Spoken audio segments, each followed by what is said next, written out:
Bueno, lo prometido es deuda. Hablaremos de historias, jueves de historia o de historias. Alejandro Rojas, qué gusto tenerte aquí. Querido Ricardo, muchas gracias otra vez por la invitación y pues aquí estoy ahora sí en carne viva, como dicen. En carne viva, pues en carne viva nos vamos a poner todos, ahorita que nos pongamos serios. A ver, traemos el asunto de la cartilla moral. Hoy anunciaba el presidente, el secretario de Educación, que se le va a repartir a los maestros para que la usen, la cartilla moral de Alfonso Reyes, para que la usen y den sus clases. Y una reportera le preguntó, oiga, ¿y este no es un antecedente para que luego pongan la Constitución Moral igual en una publicación y la entreguen?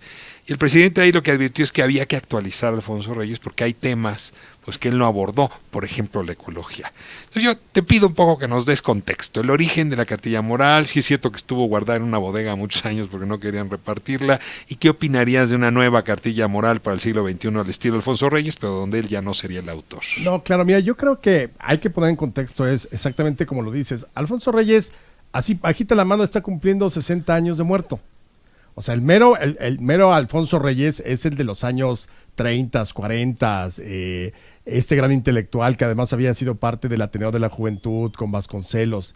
Entonces, lo ubicas en un momento totalmente distinto, pero la idea de la cartilla moral no era moralizar en ese sentido como quizá lo estamos interpretando hoy a la luz de lo que el presidente parece que trae en mente, sino era más bien como una especie de ensayo muy ateneísta, ¿no? Muy en ese sentido de los valores, pero no con una necesidad de que siguieras una serie de líneas o procedimientos como sociedad. O sea, no eran los 10 mandamientos laicos para la sociedad mexicana. No. Ahora, yo creo que sí estamos viendo una intención de moralizar que no habíamos visto antes, porque para mí, ¿qué tendría que ser la cartilla moral hoy? Que regresara el civismo a las escuelas.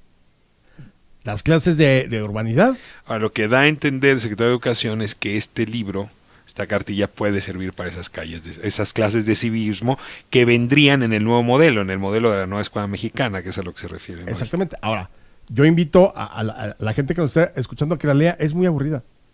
O sea, es como la epístola a Melchor Ocampo, ¿no? Pero todo el mundo la cita, pero nadie se atreve a leerla. Pero yo creo que incluso es más divertida la epístola de Melchor Ocampo, porque verdaderamente es como cuando lees el manual de Carreño a la luz del 2019. La epístola de Melchor Ocampo tiene tantas cosas que hoy ya serían totalmente inadmisibles, que creo que lo único que dicen es sean felices o alguna cosa así, ¿no? Es lo único. Pero la cartilla moral, el otro día la estaba leyendo y verdaderamente es muy aburrido. No lean, si quieren leer a Reyes, lean el Mióbolo a Caronte, o la oración fúnebre del 9 de febrero, Ifigenia Cruel, pero esta, insisto, yo creo que, no sé si le dijeron al presidente, yo creo que dijeron, a ver, alguien que haya escrito de moral. Pero por eso la pregunta de la reportera es muy buena, porque sí puede ser un preludio para una cartilla moral del presidente López Obrador. Ahora, voy a citarte, hace minuto y medio decías, hay un ejercicio moralizante en este gobierno, que no habíamos visto. Hubo un intento de la renovación moral que en todo lo que terminó en los años 80 fue meter a la cárcel a Durazo y Juan González la libró, ¿no? Eso es más o menos el esfuerzo que... Ahí se murió la renovación moral. Porque acuérdate, el lema de campaña de la Madrid era por la renovación moral de la sociedad. Ahora, hay ahora un ejercicio nuevamente serio y me parece que es un ejercicio que merece una urgencia. O sea, sí hay una transformación de los mapas morales en nuestra sociedad, pues que han vuelto muy permisivas cosas que nos destruyen. Es decir, en realidad la moral para lo que sirve es para que no nos destruyamos, ¿no? Claro. Más que cualquier otra cosa. Y claro, cuando te comes el tesoro público, cuando robas, cuando la violencia se permite, cuando, observamos un país que se está carcomiendo, sí hay que mover los ejes de la carreta o los ejes de los valores axiológicos. Sí y no. Te voy a decir por qué. Porque evidentemente también estamos viendo un acercamiento hacia las iglesias evangélicas.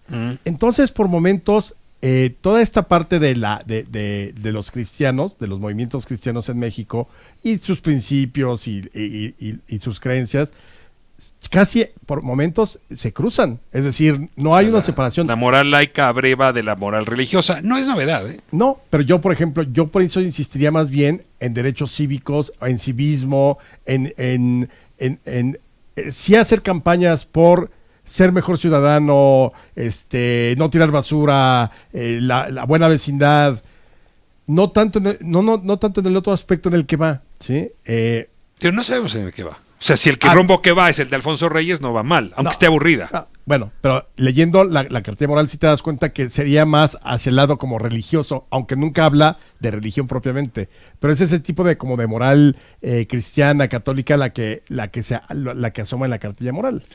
Yo no lo veo mal. Yo creo que es anacrónico. Ahora, déjame usar la ética, ¿no? Que son los cubiertos, ¿no? Para revisar la moral, la personal y la social. No hace falta un ejercicio ético. Déjame pensarlo así, ¿no? Como lo decía Sánchez Vázquez, son los lentes para mirar la moral. Eso es la ética. No hace falta un pensamiento crítico, ético para revisar pues, los valores que nos guían todos los días. No es un asunto de que yo sepa cómo vivir y yo te imponga a ti cómo vivir, ni que mi moral se deba imponer sobre la tuya. Nos está haciendo falta una discusión ética. Pero general, no una discusión ética no una imposición ética. No, bueno, a ver, nos están llamando desde el poder a hacerla. No sé si hay imposición. Es que ahí es donde yo no alcanzo todavía a encontrar. Es decir, esta sutileza de les vamos a regalar la cartilla moral es un poquito como de vas empujando. Metes la palabra moral en la discusión pública. Aquí estamos tú y yo hablando de eso. Pero ya te dio el gobierno tu cartilla moral que la puedes descargar. Además la pueden descargar en PDF. Sí, con un QR. Sí, o sea, la ponen muy a tu alcance. Yo creo que hay otros documentos en la historia que podrían ser mucho más, o sea, fundamentales, grandes piezas de oratoria. A ver, ¿qué pondrías tú? Si yo te dijera, vamos a ponernos a discutir desde el punto de vista ético, ¿cuál tendría que ser la moral de la sociedad siglo XXI mexicana? ¿Qué documentos traerías de la historia? Mira, yo creo que... Los sentimientos de la nación. Por ejemplo, los sentimientos de la nación yo creo que es un documento que no ha perdido vigencia. Porque ahí hay dos cosas muy básicas. Primero, nuevamente te dice que lo único que nos debe hacer diferentes a la sociedad es el vicio o la virtud. Si tú te vuelves vicioso por cualquier camino, pues es lo que te debe de hacer diferente de tu vecino, de tu amigo, de tu familia. Eso tendría que ser, es una definición quizá muy simple de la desigualdad, pero creo que funcionaría, porque exactamente todo lo demás el Estado tendría y la sociedad construir para que lo único que te haga es que tú eres vicioso y yo no fui vicioso, porque tú y yo tuvimos las mismas condiciones. Yo sé, suena una utopía muy romántico, pero creo que pone un buen punto de lo que se suponía. Y luego también, por ejemplo, el concepto de ley. La ley es, como decía, ahorita te recuerdo, pero el concepto de ley es general, es para todos y debe de buscar la felicidad de la sociedad. Y no en un sentido de sonríe, decreta, sino en un sentido de que al final un buen gobierno es el que te da más de lo que te quita. Y lo que está pasando aquí en México desde hace mucho tiempo es que el gobierno en todas sus instancias no nos da más de lo que nos quita. Te hubieras repartido los sentimientos de la nación. Te hubieras sentido más cómodo. O sea, ahora, no hubiera repartido nada, la verdad. Ahora, la verdad, te diría una cosa. Lo platicábamos la semana pasada. Es decir, la interpretación de la historia pues siempre ayuda a legitimar posiciones políticas. Claro. ¿No? Y pues ahora estamos tratando de reinterpretar incluso historia más reciente. Me tiene muy interesado esta discusión que lanzó tu colega Pedro Salmerón, de que el capítulo de la democratización pues, está mal analizado, incluso deberíamos sacarlo de los libros de historia. Yo no le he escuchado a Salmerón exactamente la declaración, pero ese es el sentido de lo que ha venido planteándome la dependencia que él ahora encabeza. ¿Tú coincidirías en que ese capítulo de la democratización no es un capítulo de nuestro libro de historia? ¿O cómo debería tratarse? Deja plantearlo así, 1988-2018.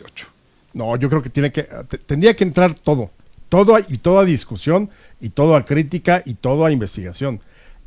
Yo siento que todavía estamos muy cercanos a ciertas fechas, al 2006, al 2012, y que necesitamos obviamente una distancia de tiempo mayor para hacer ya propiamente lo que es un rigor histórico. Uh-huh. ¿Cuántos años de distancia se requieren para que le empieces a creer al trabajo de un historiador? Mira, yo personalmente, y no hay un manual para eso, pero yo creo que una generación, es decir, del 2006, que pase 25 años. para o sea, poder... el hijo puede hacer análisis de la historia de la generación del padre. Todo eso tiene que transcurrir en Yo medio. pienso que más o menos, porque si no entonces hacemos historia, pero medio crónica, medio periodismo, etcétera, ¿no? Porque finalmente, o sea, para mí, por ejemplo, Salinas, yo siempre hablo con mucho desprecio con Salinas. Quizá mi hijo ya no hablaría tanto, te voy a decir por qué, porque a mí yo tuve que pagar mi departamento en UDIs, gracias al error de diciembre. Que no tienes el cerebro en el congelador para hacer un buen trabajo de historiador. Y todas las veces que pueda decir que me parece que es uno de los peores gobiernos, lo voy a decir, y yo sé que me podrían dar datos duros, no, pero es que mira el crecimiento. Ok, al final nos llevó a una crisis. Quizá la siguiente generación ya no lo ve tan... Mi hijo ya no lo ve tan... Tú podrías hablar de Echeverría. López Portillo, por ejemplo. Hasta ahí te quedas, de la Madrid. Sí, quizá de López Portillo para todos, porque pues al final también vives lo que está viviendo tu familia, ¿no? Ahora, ciertamente en los departamentos de historia de nuestro país, los estudiosos más jóvenes están impedidos para estudiar la historia contemporánea. A mí me sorprende que apenas están visitando el 68, o sea, Díaz Ordaz. Ricardo, es increíble que, fíjate, o sea, tenemos una vasta historiografía de lo que quieras como del 68 para atrás. Y no tanto, ¿eh? Digamos, yo creo que de Cárdenas para atrás así, abundante, la revolución, los personajes. No, yo no sé por qué, y desde luego debe haber estudios, pero a nivel de divulgación nadie le ha entrado a los últimos 50 años. No. O sea, yo creo que necesitamos la gran historia. Nosotros, Sandra Molina y yo hicimos un esbozo en el Érase una vez México en el tomo 3. Creo que una buena síntesis de lo que es, pero ya propiamente un análisis de lo que fue de Echeverría para acá, hace falta muchísimo. Ahora, explícame en este contexto por qué el presidente López Obrador, que tiene trabajos muchos de tipo histórico, tiene tanta claridad del siglo XIX y sus referencias se acaban con Cárdenas. ¿Es un cálculo político o es que en realidad él abreva de la cultura general histórica y no hay un trabajo posterior que nos habría hecho bien tenerlo? Yo creo que su formación política te lleva a tener estos tres personajes como eje. Porque además... Esos tres personajes son Juárez, Cárdenas y Madero. Porque desgraciadamente también no hay después. Es decir, al final estos tres personajes fueron presidentes y estos tres personajes enfrentaron situaciones difíciles. Yo creo que son los tres que podrían estar por encima del resto, aunque con bemoles, ¿no? O sea, no hay ningún otro presidente de ese tamaño, digamos. Exactamente. ¿Por qué? Porque al final, después de Cárdenas, se consolida el sistema político priista. Y entonces vamos a tener toda esta serie de gente y personajes. Son los episodios exógenos los que crean esos personajes. Yo estaba haciendo la comparación con Estados Unidos. Ya pues Roosevelt fue un gran presidente, pero el siguiente gran presidente lo mataron, ¿no? Claro. Entonces, Roosevelt por la guerra y Kennedy por la muerte. O sea, en realidad son episodios que rebasan a las personalidades. Ahora, él dice, yo quiero ser como Juárez. Uh-huh. Pues no estamos invadidos. Es decir, hay una trampa ahí en el sentido, Juárez sí es patriota, Juárez es un gran defensor de la soberanía, claro, pero él gobernó 10 años de manera interrumpida porque tuvo que enfrentar a los conservadores y luego la intervención y el imperio. Por eso es tramposo decir esto, es el mejor presidente que ha tenido México. No, es el mejor presidente que ha tenido México cuando te invaden y tienes un ejército de ocupación y viene un emperador. No puedes borrar el contexto. Exacto. Entonces, yo he insistido mucho y yo creo que lo seguiremos hablando en las siguientes sesiones. Una cosa es la narrativa histórica que trae este gobierno y nos está contando la historia al modo de ver de la Cuarta Transformación y entonces donde cabe todo y puede revolverse. Y otra es la historia que debemos de conocer a través de la investigación. Los gobiernos están en su derecho de reinterpretar la historia para legitimar su mandato. Absolutamente. Los historiadores están en su derecho de hacer las correcciones pertinentes. Y de no portarnos bien. Ahora, yo estoy totalmente de acuerdo porque también yo he visto mucha gente que se rasga las vestiduras. Es que nos van a adoctrinar. A ver, el PRI nos adoctrinó con el libro de texto gratuito mucho tiempo. ¿Por qué? Porque no había manera de confrontar con nada. Siempre ha habido instituciones y demás, muy bien, de historia, que hicieron muy buen trabajo y hay grandes historiadores en el siglo XX. Pero esa historia de academia nunca permeó a la sociedad. Ahora, sí, pon tú que están construyendo una nueva historia oficial. Y la va a haber, ya un discurso en generalizado, ¿no?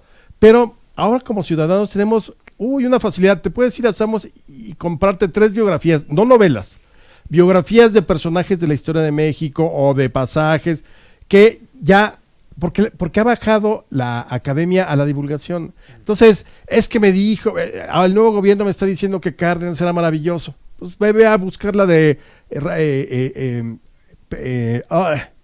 Pérez Monfort, que acaba de salir en Grijalbo, que es yo creo que la última gran biografía de Lázaro Cárdenas, y ahí la tienes a la mano, la puedes comprar en cualquier lado. Antes no podíamos hacer esa confrontación, no había realmente manera, en los años 60, 70, 80, no había manera de que cuando te decían, no, pues Villa fue así, tú no pudieras ir a comprar la biografía de Villa. Bueno, la siguiente pregunta sería, ¿cómo las biografías del poder de Enrique Krause empezaron a modificar esta parte de la historia? Pero eso si quieres lo dejamos para otro momento. Claro, eso sería por el 87 más o Que menos. es cuando hay un esfuerzo deliberado de empezar a abrir otras fuentes y otras miradas. Cuando ¿no? Sacar, digamos, de la tumba a los héroes, eso, ¿no? y además divulgación. Yo creo que eso fue muy importante y fue cuando empezó a cuestionarse que por qué la historia se hacía negocio de la iniciativa privada, que fue algo que le criticaron mucho a Krause en su momento. Alejandro, nos vamos. Te agradezco enormemente Ricardo, que aquí estés estamos. aquí con nosotros y nos vemos entonces todos los jueves, nuestro momento de